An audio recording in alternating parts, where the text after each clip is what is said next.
some announcement po muna. We would like to hear from you on how we could improve our services. We would truly appreciate receiving the filled out feedback evaluation form. Kindly return them to our secretariat in exchange for your certificate of appearance later. At this point, we will now have our open forum. This will give you, the participants, an opportunity to raise questions or voice an opinion relevant to the ideas that have just been presented. May I request OICRD Amoyen, ANS Villian, and Director Ling to be on stage.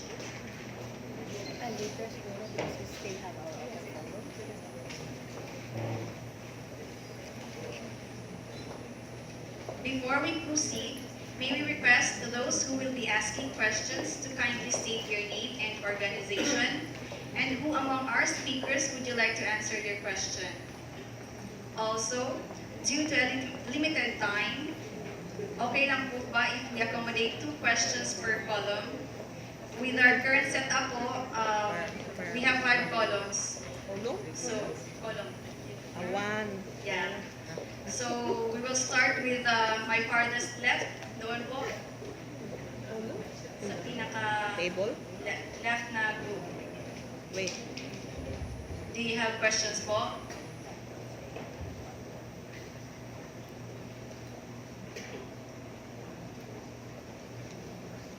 Wala. Moving po tayo sa Second column. second column from the left.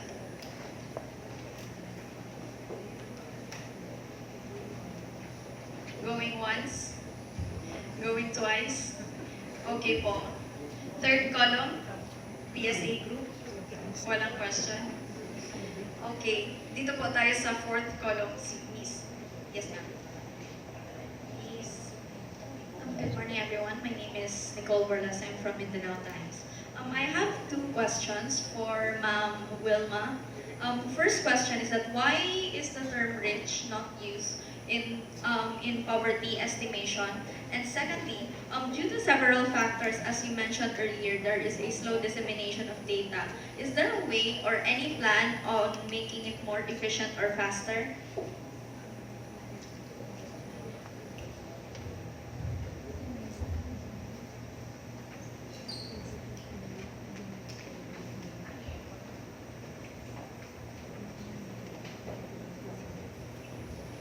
Thank you very much for these questions from the Manila Times. Why not rich use? Because we only have a definition of the poor as per Republic of 8425. And so we would just like to classify which are the poorest and the least poor. Okay. And then slow dissemination of data. Yes, from 2018, the dissemination was 2019. Actually, it depends on the volume of information. So we had, when we had the 45,000 sample sizes in the previous FIES years, the dissemination was faster. But because of the so large sample size of 4 times 180,000, it takes a lot of time for the data encoding. After the data encoding, there has to be validation of each of the data items that have been encoded to make sure that the data are consistent, and then that we have the complete, the respondents that have been interviewed were really taken into consideration in the data file or in the UPF that will be used for dissemination. But of course, we would like to improve our processes, and there is already a plan. We are actually now planning for the 2021 FIES as early as now to do a computer-assisted personal interview, because previously we have been using the paper and pencil personal interviewing or copy.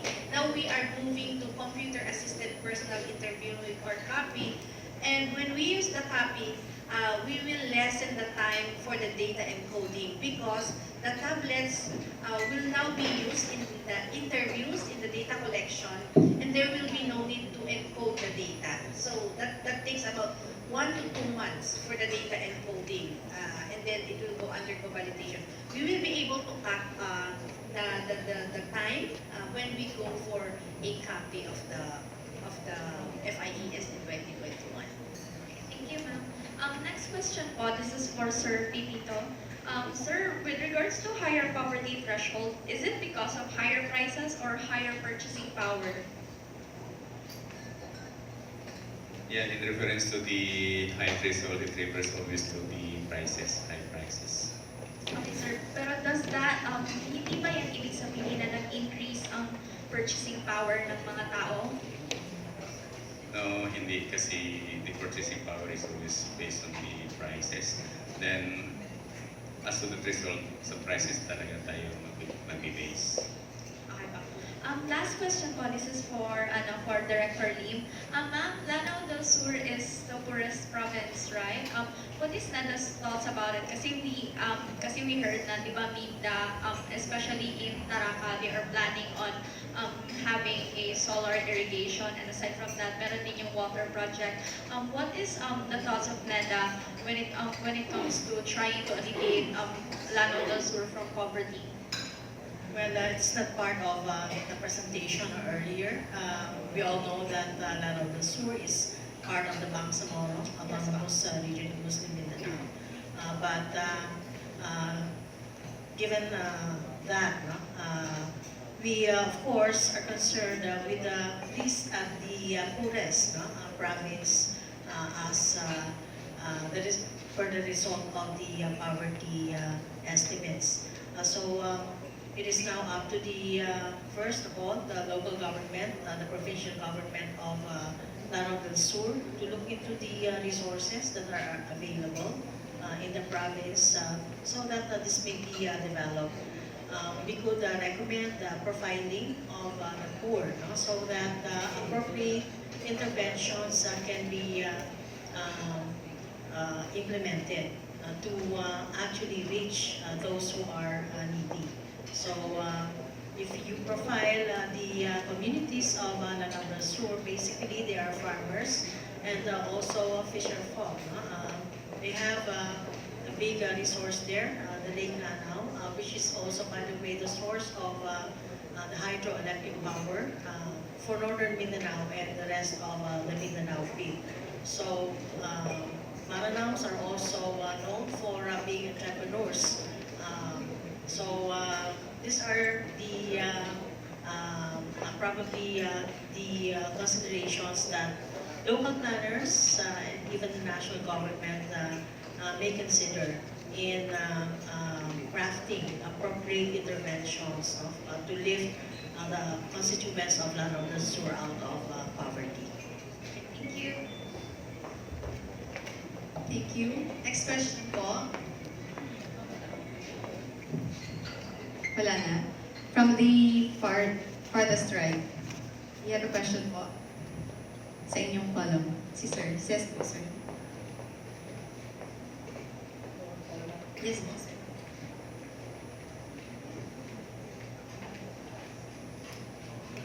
Hindi actually ito ko. Mayroong question isa, pero mayroon din observations. Pwede. Una-una ay si Juni Bangilio po sa Davao Media. Senior citizen na rin. Pero nagpe-Facebook din minsan. Kaya yung observation ko, maganda itong ginagawa natin actually. Pero naiinis ako kung mabasa ko sa Facebook na hindi daw yung 10,000 na income, kulang na kulang kasi sabi ng iba, sa isang linggo, pamasahe lang nila yung 10,000. Kaya naiinis, nakakainis talaga. So, siguro yung itong PSA should go down to this sector. No? Doon sa probinsya, i-explain ng ganito. O sa lahat ng forum na pwedeng gawin ng PSA, ito para i-explain. Nakakainis din kasi yung mga nag-comment minsan doon, mga estudyante ng economics. Kaya hindi nila naiintindihan o hindi nila iniintindi kung ano ba yung figure. Ano yung istorya behind the figure? So isa. So saan pumunta kayo doon sa mga probinsya? Pangalawa, dahil Davao Oriental ako, I'm sad kasi nag-migrate ang Davao Oriental from cluster, napunta sa cluster 2. No? Nakakainis din kasi matagal-tagal na ako doon sa Davao Oriental, pero ano naging hindi. Anyway, ang tanong ko na talaga, kailan kaya natin pwedeng gawing sa barangay level kung pwede itong ganitong statistics. Mahirap kasi mag-superimpose ng mga or mag-extrapolate kung paano ba i-estimate yung poverty level sa barangay. Lalo we are encouraging the mayors and the barangay captains, no? To plan on their own, saka to address on their own, kasi may autonomy naman ng LGUs, kung paano i-address itong mga ito, like housing, yung kulang sa pagkain. Kaya minsan naniwala sila, pagka meron sila sabing ito yung poverty threshold ng baryo mo, kasi hindi na sa probinsya. So, yun po ang tanong ko. Thank you. May budget, baka may budget tayo dun, ma'am, no? Sa after. Perhaps I'd like to address the last point raised by former colleague from the NETA, June Evangelio. President Duterte and Congress recently passed the CDMS, the Community-Based Monitoring System. Some pioneering LGUs have already embarked on this data collection activity, and the data from the CPMS would actually inform those from the local government units on how to design proper programs and projects to reach out to the poorest of their population. So we don't need to conduct a much broader FIES that would probably cover 1 million households this time, no? And pour in more resources. But let's wait for the CPMS Act to be rolled out. And we hope that the LGUs would really fully support this move. We can have household data that will be maintained so that we can compare the performance of our LGUs across time and space.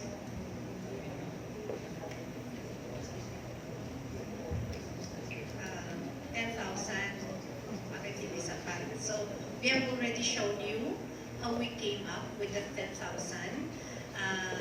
In sa suggestion ni Mr. June na we go to the down to the provinces, even municipalities to explain this methodology. So we hope we really have more time. But of course, they can always go to our provincial offices and regional offices to inquire and have clarifications on this. And they can willingly explain the methodology that we are using. So it's a methodology that is evidence-based and that has come out of a very rigid process. So it took us almost a year to come up and compute with the poverty threshold using the approved methodology.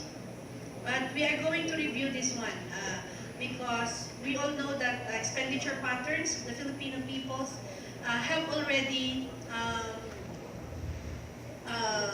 changed, different from what we had in the 2000 to 03 to 06 and 2009 FIES. So, i-review din po natin ito just like the previous methodologies that have undergone several refinements as shown earlier in the presentation. Thank you to Sir Jun. This gives us an idea on how we doing likewise to do the same at the provincial level for the information of all planners and the academy, which could likewise help us on addressing any questions related thereto.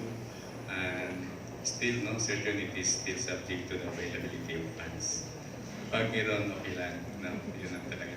Actually, it is one of our function is to disseminate information for all the participants likewise to know how statistics, especially on poverty and the respective provinces and how it was generated. Thank you for that, Sergio. No more questions na po? One question. Yes, sir.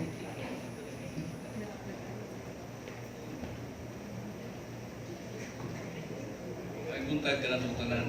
Ako si Joey Santonubinas sa Philippine Information Agency. Mangutanan ako kung was determine sa poverty threshold through the food intake sa mga tao.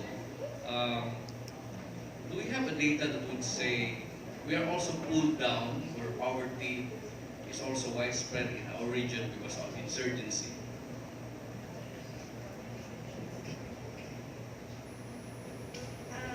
Directly po siya, hindi siya pumapasok doon sa ating methodology. But we all know that whenever there are insurgencies, minsan iniiwanan na yung mga palay crops nila, yung mga tanim po nila na imbis na aanihin po nila at maibebenta po ito or kakainin nila, naiiwanan na po itong mga to. So that can help them in experiencing a more dismal situation because they will have to buy food instead of kakainan nila yung mga products po nila. So that's just one, sir. But it's not directly factored in. But it will come later on na makikita mo na lang na wala pala silang makakain, wala silang pambili dahil nga maaaring hindi na nila naani po yung mga pananim nila when it comes to food. Ganun din, kung mga businesses ng mga to, they can leave their business kung meron pong insurgency doon, and so their income can be lessened. So doon lang po natin nakikita later on, doon sa income po nila, kung bumaba ito, and we can just cite the reason that because of the insurgency situation in the place, naging mababa yung income nila, as can be seen in the reports from the Family Income Expenditure Survey. So thank you for that question. Thank you, sir, for that question. I would just like also to reveal the methodology that, especially in the data gathering of our field personnel. Me as a field personnel before,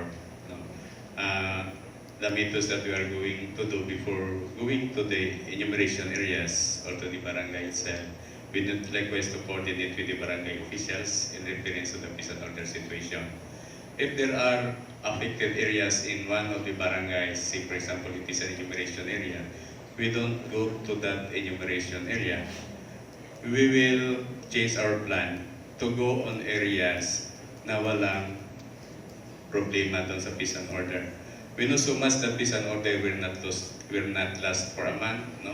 It will just only last for how many minutes, considering in that situation we are talking lives, no?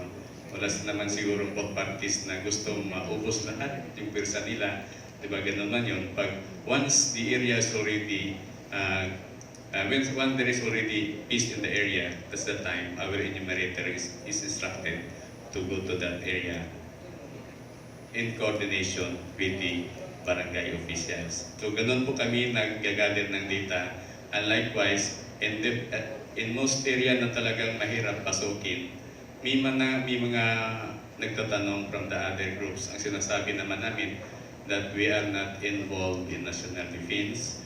Ang aming trabaho is only to collect data, for us likewise to give inputs to the economic situation of the whole country.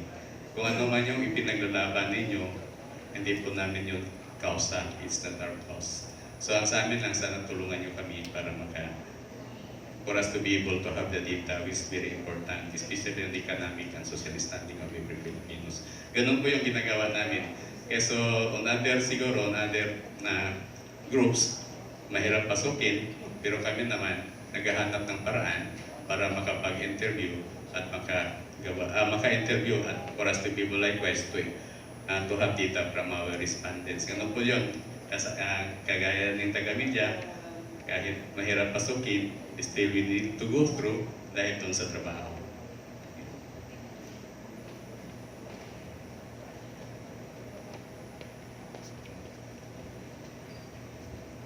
Ang sunod ako mamutan na may kanto kang Director Lim sa NEDA.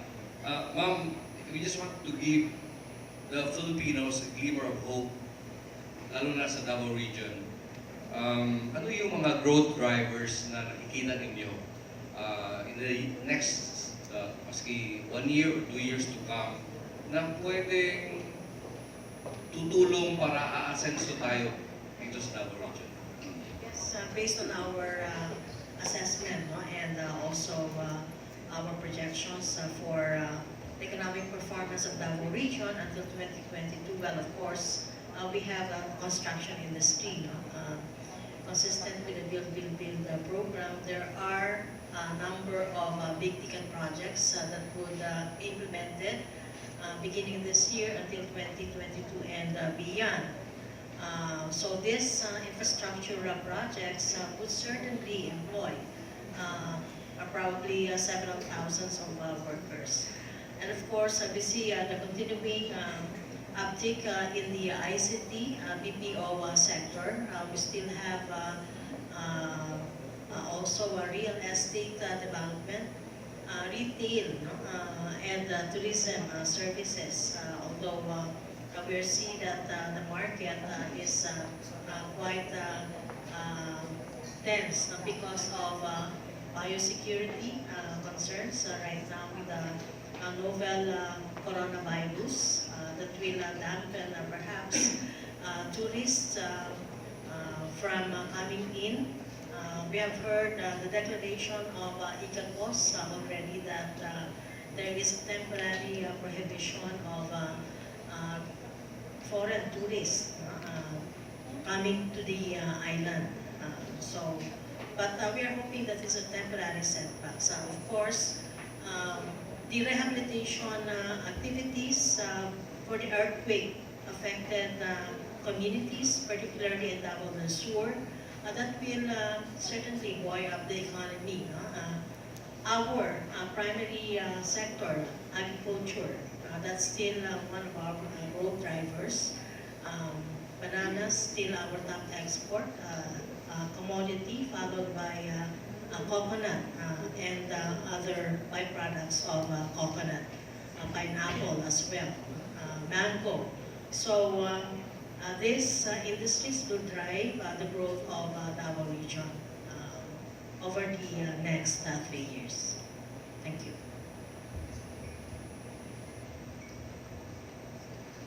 Lana po. Okay. Thank you so much, everyone. It was indeed a very informative morning, and we sincerely appreciate everyone's participation in making this event a success.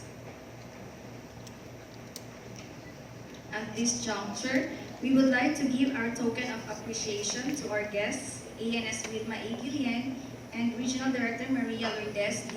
Lin, for sharing their valuable insights on the results of the official poverty statistics. May I ask OICR David Amwen to present the token?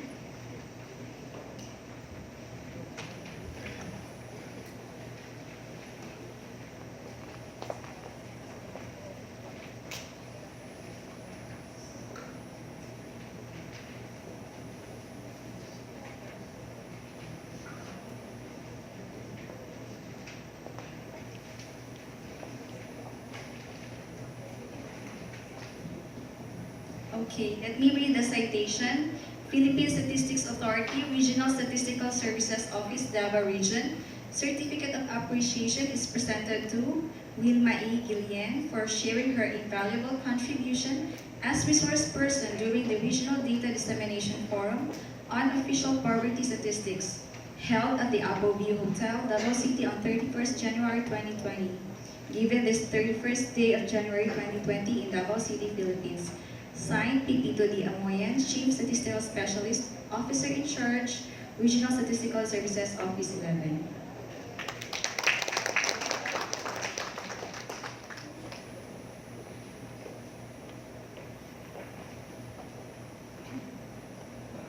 May I request for the token for Director Lee?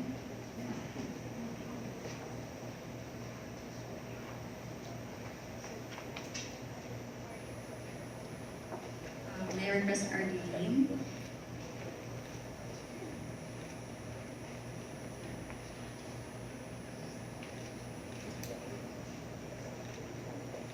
Thank you. Thank you so much, Arlene. Pwede po magpa-picture daw kayo daw po, sir. Sir P, paano po sa gitna?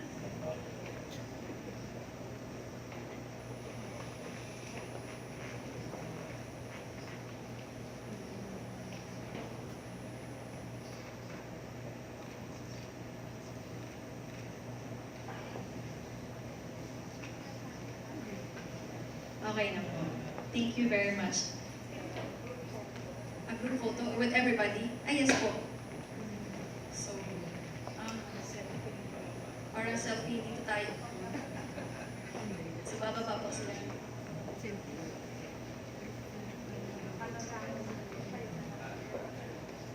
lang yan. We will have the floor photo op na lang po after the closing remarks.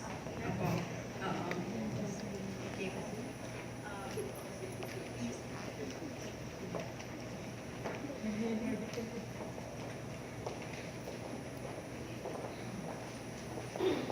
To officially close this event, may I now call on the Chief Statistical Specialist from the Statistical Operations and Coordination Division, Mr. Rosendo M. Ayaay. Thank you. My courtesy to our distinguished officials and to everyone. Maayong kuntun mo sa ato ang tanan. As we conclude our Data Dissemination Forum on the 2018 Poverty Statistics, let me first thank everyone on behalf of the Philippine Statistics Authority for accepting our invitation to join the first Data Dissemination Forum about the official poverty estimates.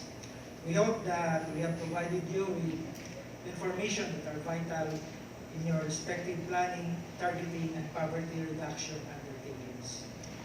Today's activity is part of PSA's commitment to be responsive in providing the data needs of our stakeholders and the general public, and to ensure that these statistics are conveyed and understood by the users.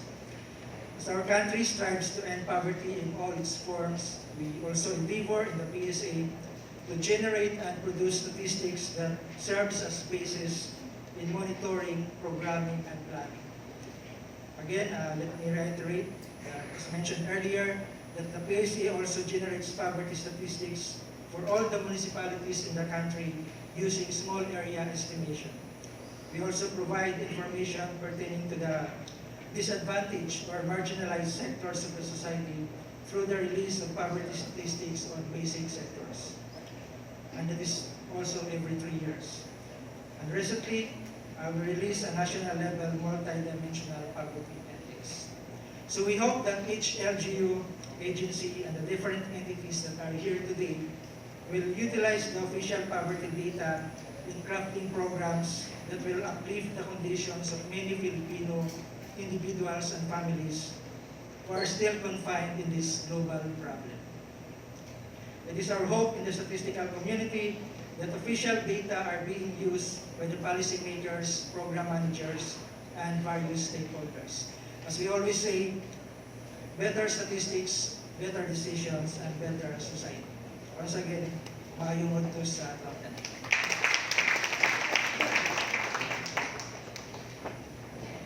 Thank you very much, Sir Dan. We have finally come to an end of the occasion. It's been a wonderful morning. Again, thank you so much for your presence. Lunch po is served at the back for everyone to share. May I ask Sir Jesse A. Madulin? Sorry. Photo op na po muna tayong lahat.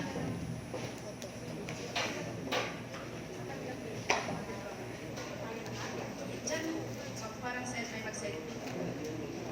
Dito.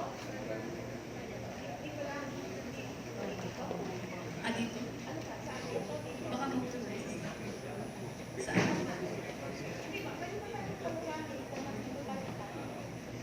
Sige po. Dito daw po tayong lahat sa harap.